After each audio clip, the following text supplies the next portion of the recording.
So the big thing about Conjugate for Raw that I think a lot of people fuck up is they look at its initial application and say, okay, well, I just have to do that exact same thing for Raw. There are modifications we need to make in order to allow us to better express strength. The reason for that is, in terms of volume, intensity, frequency, things are fundamentally different between Multiply and Raw, and we have to take that into account.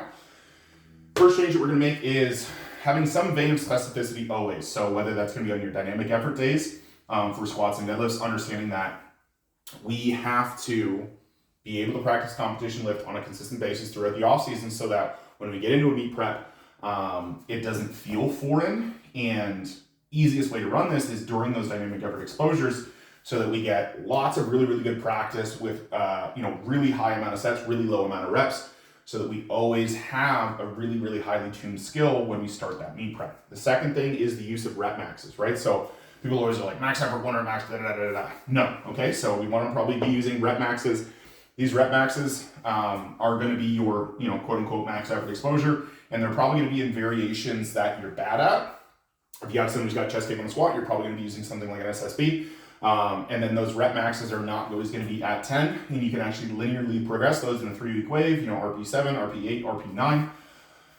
And then, culminating with that last heavy exposure, you can either drop the reps and continue progressing that, or you can bump them up a little bit closer to actual competition specificity. But understanding that rep maxes are, as your quote unquote max effort exposure, are going to probably yield a little bit better results for Raw, and understanding that the variation component of Conjugate is going to have those variations be directly focused on whatever they're really, really bad at in the squat, the bench press, and the deadlift.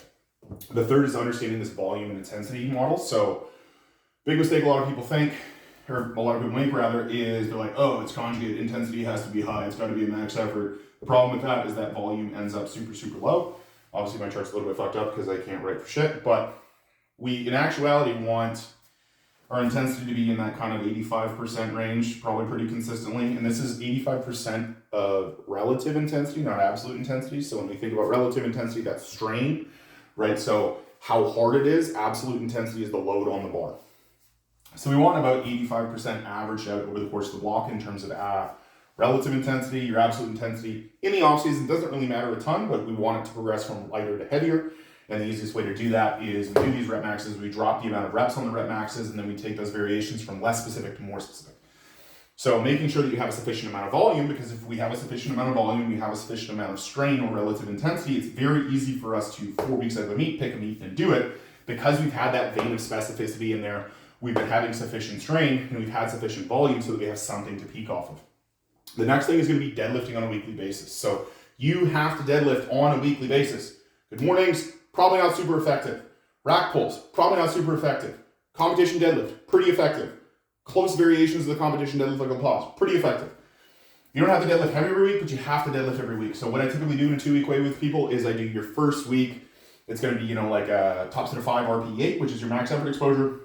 And then the dynamic effort follows in the following week. It might be, 10 or 12 doubles at 65% of the prior week, time restricted, every 45 seconds, every minute on the minute, every 90 seconds, whatever it is. And then that allows us to get consistent deadlift exposure in, actually get good at the skill of deadlifting while still obeying these conjugate principles. We're just not doing it within a training week, we're doing it within a 2-week window. The fifth thing is going to be higher frequency pressing, and understanding that dynamic effort isn't super effective on the actual raw pressing, because we need higher frequency and we need it to have some component of specificity. So how we do that is we may go load limiting variation, which people will typically think is a primer pressing session. So, a couple of singles, a couple of doubles at RP 6 to 7, a 3-count pause, right? So you're working on that bottom position because that person sucks in the bottom position, and then that's going to feed into your max effort exposure.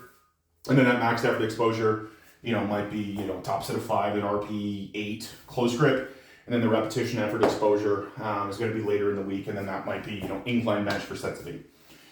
And the last one's going to be accessories. So I typically don't have people run repetition effort on squats or deadlifts. I have them run max effort exposure and dynamic effort exposure. And then the accessories are the rep effort exposure. And those are both on the, dynamic effort and max effort days. And then when we think about the exercises that we want to hit for those accessories, is we think about the muscles used in the lower body when we're squatting and deadlifting, right? So glutes, hamstrings, low back, quads, adductors, abs, obliques, lats, and upper back. So if we can hit all of those, with a fair amount of accessories, we're going to be able to progress without having that repetition effort exposure in there, and things should feel pretty good. The underlying component of this accessories is also this idea of training economy. So the idea of training economy essentially states that one exercise can do multiple things.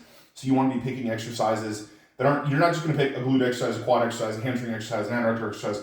You're going to pick a couple of exercises that hit a bunch of those muscles, and then you progress on those over time, and then we're going to have a bunch of hypertrophy in those tissues, and understanding too that that's necessary in order for us to not have repetition effort. If you're not doing this, you probably need to do repetition effort, but I would suggest just doing this and not having the repetition effort. The reason why we also don't want to have repetition effort in the squats and the deadlifts is we don't want to ingrain poor patterns, so we want to have people be able to have high repeatability in their reps and not end up in this position where they're doing a set of 8 on squats because they're doing repetition effort, and rep 4, 5, 6, 7, 8 doesn't look anything alike, and then they're struggling with the actual degree of repeatability or the actual ability to express near limit strength on their max effort days. So either really light or moderately heavy, and repetition effort probably doesn't play a role in lower body.